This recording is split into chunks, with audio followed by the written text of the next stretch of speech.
I Am the Specialist of the Strange, written by Dakota Frandsen, narrated by Douglas MacArthur, published by Bonkers Network LLC. Section 6. Officially an Adult. Part 1, May-August 2014. First job out of school at a local call center.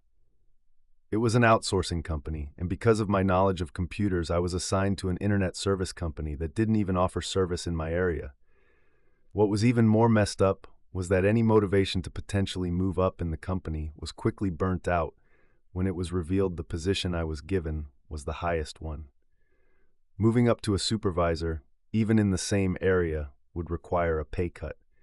It's not like I wanted to move up, but seriously made me question the motivations of those who tried, especially when a guy who was in my training group started sleeping with my direct supervisor. Oh well, not like it mattered in the long run anyway. The main reason I applied for the job was because I knew that I would recognize some people who already worked there. My stepmother and my first girlfriend from middle school. My stepmother seemed like she was trying to get her life in order after dealing with my father. As for my ex, enough time had passed and we were both adults now. I also knew from back then she was diagnosed with dissociative identity disorder, or more popularly known as multiple personality disorder. When I got onto the job, even more familiar faces happened to be hired on at the same time, which did help ease my nerves a bit. Yet in the long run, my anxiety got the better of me, and I would start hanging up on customers, leading me to get fired. October 2014. I got into a car accident while moving to new house. My grandmother happened to be near the scene and was present as the paramedics helped me get out of the car. Something caused the car, a 2002 Chrysler 300 my grandmother sold me, to start bucking randomly while accelerating, giving the impression someone was quickly slamming on the brakes repetitively. As I was helping move a few last-minute small items from the old house to the new one, this bucking started while I was trying to cross an intersection, leading me to be struck on the driver's side by a pickup going 60 miles per hour. Just moments before impact, Olivia manifested, screaming, "Daddy, look out!" It was too late. I decided to go with the paramedics just to make sure there was no major damage. I was feeling out of it from part of the car frame being slammed into me. Had the other driver been going any faster, I would have come close to losing my left foot for how far the wheel well was bent back. Thankfully, in this state and too full of adrenaline, I didn't feel anything and walked myself to the ambulance. During the ride to the hospital, I explained to the medics that the reason why I went with them was because after impact, I blacked out and started seeing my deceased grandfather at the end of a tunnel of blue light. CAT scans at the hospital determined no visible brain damage was detected, even though I had dizzy spells for a couple months afterwards. Because of my mother's connections with local law enforcement, the crash had to be taken by a border jurisdiction. The dispatching facility my mother worked for at the time managed 4 counties worth of police, fire, and EMS services. The crash took place right on the border of her jurisdiction and another. The exact mapping of what districts were and weren't connected to her can be a bit confusing. However, because of how long my mother had worked the job, she still knew quite a few who worked in jurisdictions outside her own.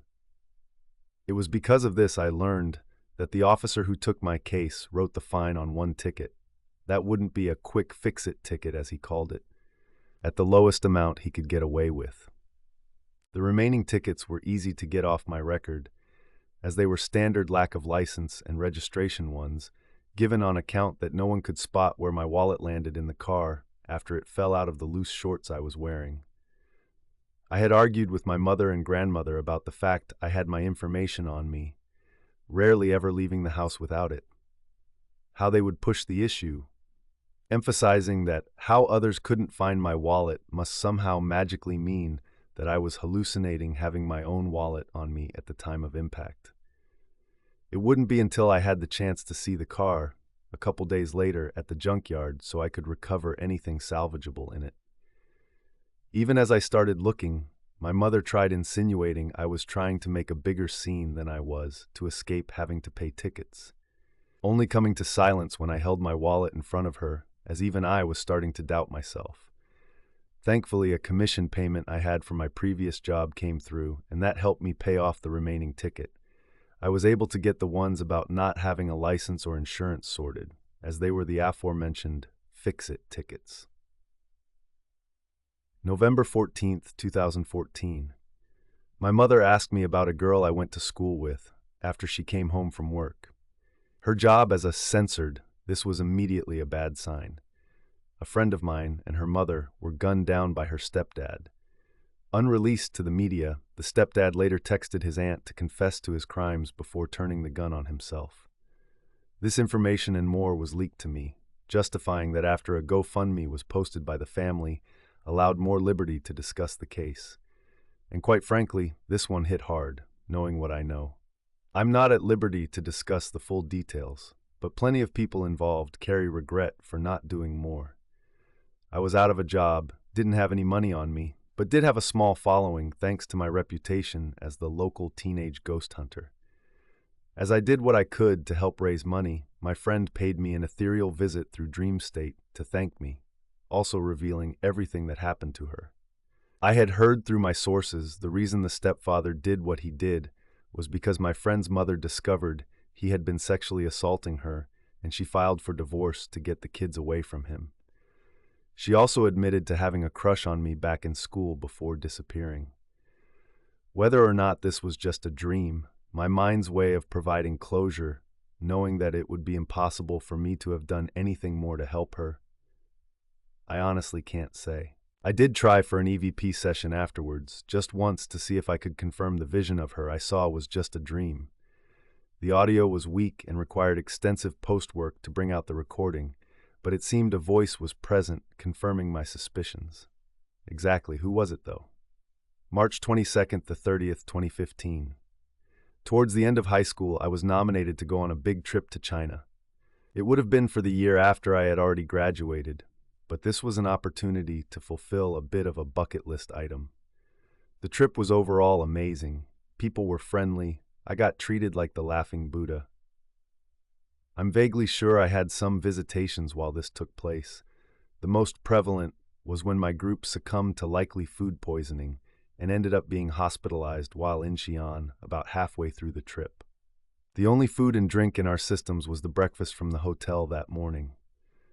The fact we were just barely flying into Xi'an when we started falling violently ill didn't help at all. Conditions in the hospital were horrific, understaffed and unclean. Walking into it felt like I was being led to a butcher shop. I was in and out of consciousness from lack of fluids in my system, being yelled at in Mandarin when the IV line would fall out. It seemed like someone in my head was trying to translate, but that could have just been my head being twisted. I remember a displacement in space and just floating through it to a futuristic-looking flight deck. I remember a tall blonde man standing next to a woman who was operating a series of holographic panels. There was a brief mention of the word triad. I was in and out of consciousness. There was blood drawn to examine for parasitic exposure, but all tests allegedly done were inconclusive. However, a male subject was confronted for recording us on camera. Whatever happened to that, I do not know.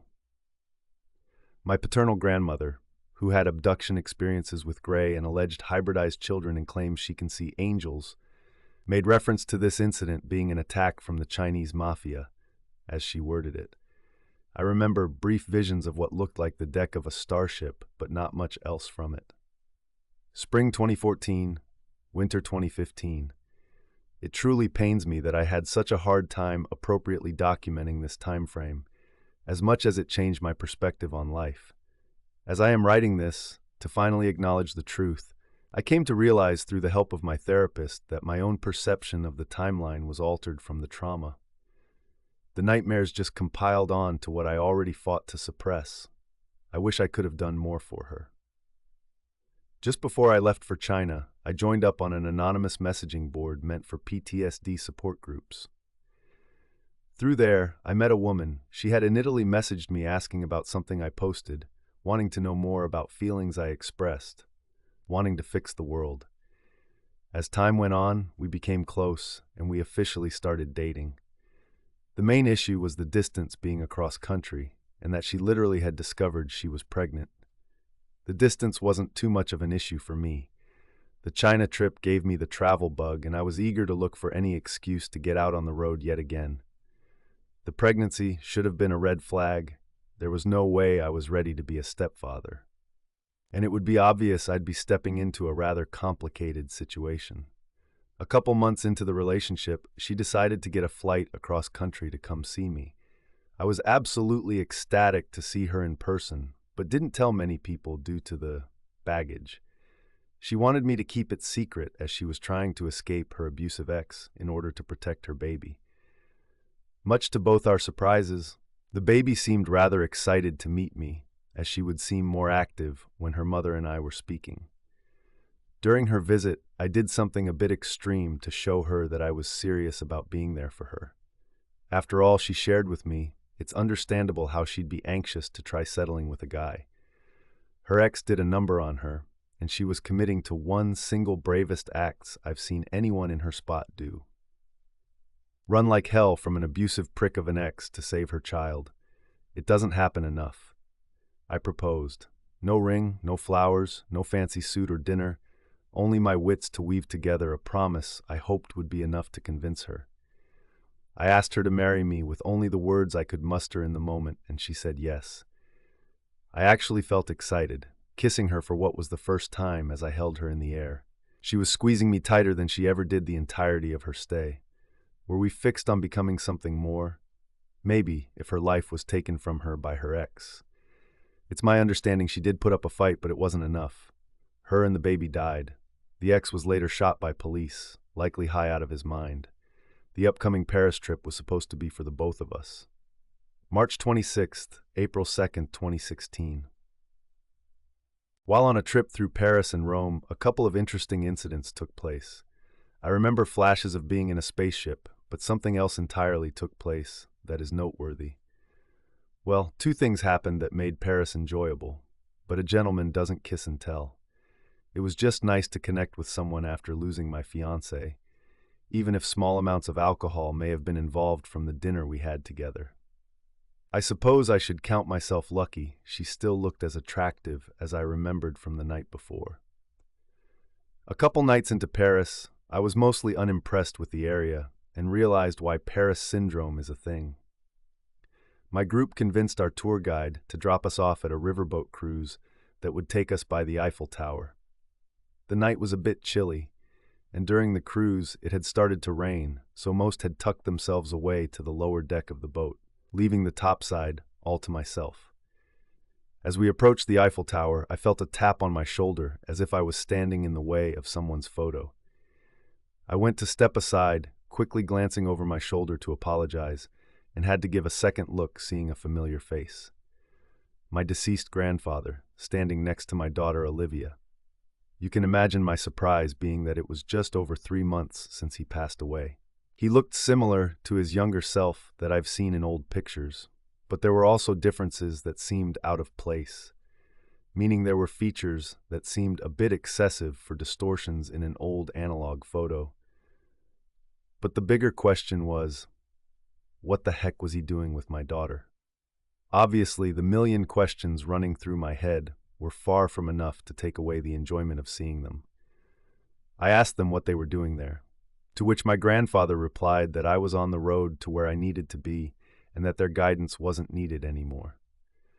They might pop in from time to time just to check in, which they both have done, but it became time for me to take the reins of my life. My grandfather muttered something just before he left. He said he was proud of me. When in Rome, I had much more excitement in me. The ancient history, the views, the food, it was a much more fun experience overall. I opted in for a dinner with tenors optional event, and boy, it did not disappoint. My first time really drinking alcohol, I figured if there was ever a good time to satisfy my curiosities, it would be while I was on vacation and not going to drive any time during. While at the dinner, I let it slip to some of the others that went with me. I did a bit singing and could play a bit of piano by ear. Upon hearing this, and hearing that the performers may invite people on stage, there was a heavy push to try getting me up to sing along. Eventually, after a birthday cake was brought out for a guest at another table, and the champagne unleashed my inner opera singer. I was invited on the stage to help close the show. Even the trip into Vatican City was filled with this energy about it. If walls could talk, it would be astounding to hear what those walls would have to say. Plenty controversy surround the Vatican, especially in the circles of conspiracy and occult. But it almost felt like somewhere there was something tied to me lingering in the ether. But what? June 2016. I had a bit of a panic attack with news I had received. The woman I had a one-night stand with in Paris reached out to me through my website. She had noticed her body seemed off and took a pregnancy test that said she was positive. Too anxious about my reaction, she reached out to me, wanting to schedule a video call to talk about things one-on-one. As she had felt with her lifestyle, she didn't have too many people in her corner that would be supportive. I was hesitant to even tell anyone, already suspecting the snaky comebacks about not using protection, she's just scamming you, etc., etc. What attracted me to her was the fact we were both trying to be entrepreneurial types. And despite what influencers on social media make it out to be, that kind of lifestyle is lonely. Not many people want to associate with you, especially if you actually start to gain traction.